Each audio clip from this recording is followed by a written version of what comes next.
കേന്ദ്ര സർക്കാർ പ്രതിനിധികളടക്കം ആരതിക്ക് ഒരു ഉറപ്പ് നൽകിയിട്ടുണ്ടായിരുന്നു. രാജ്യത്തിനും പ്രധാനമന്ത്രി എല്ലാവരും ഉറപ്പ്, irrespective of the political parties എല്ലാവരും ആ ഒരു ഉറപ്പ് നൽകിയിട്ടുണ്ടായിരുന്നു.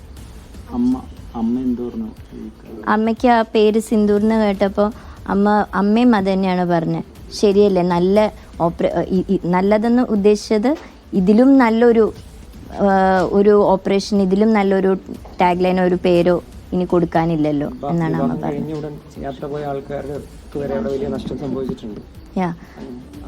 ആ കുട്ടിക്കും ഇതിലൊരു കംഫർട്ട് കാണട്ടെ.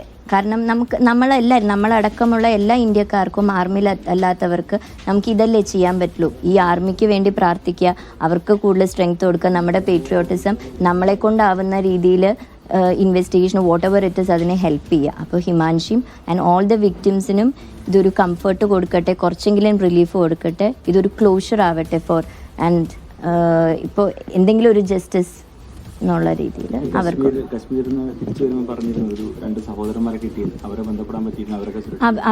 അവരെ ഞാൻ ഇപ്പോൾ ബന്ധപ്പെട്ടിട്ടില്ല. ഞാൻ രാവിലെ ഇപ്പോൾ ഇതിലായിരുന്നു. ഞാൻ കുറച്ച് കഴിയുമ്പോൾ അവരെ വിളിച്ചു നോക്കുക, മെസ്സേജ് അയക്കുകയും ചെയ്യുന്നു.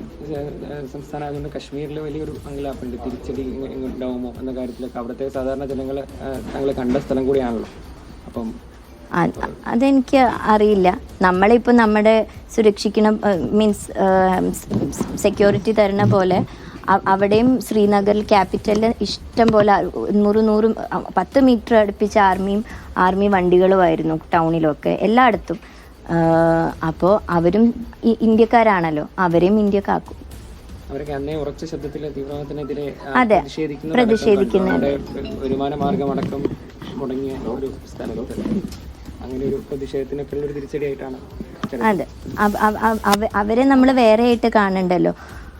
അവരും നമ്മൾ തന്നെയാണ്, നമ്മളിൽ ഒരാളാണ്. അപ്പോൾ അവരും നമ്മളെ പോലെ അഭിമാനിക്കുന്നുണ്ടാവും.